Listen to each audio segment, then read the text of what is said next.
దేవుని పేరట నూతన సంవత్సరంలో చేరే ప్రియులందరికీ ప్రభు పేరట జ్ఞాపకం చేస్తున్నా, నువ్వు మారాలి.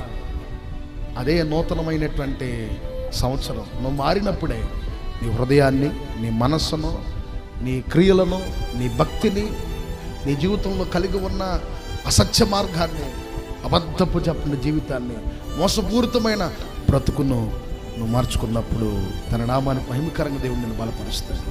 నువ్వు మారకుండా నేనంట ఎన్ని క్యాలెండర్లు తిప్పినా, నువ్వు మారకుండా ఎన్ని వస్తువులు చెప్పండి మార్చినా, నువ్వు మారకుండా చెప్పండి ఎన్ని పరిస్థితులను చక్కపరుచుకున్నా నీ జీవితంలో ఆశీర్వాదం రాదు, దీవెన రాదు. నువ్వు కృప పొందలేవు, దేవుని చేత దేవుని బిడ్డమని నువ్వు పిలవబడలేవు.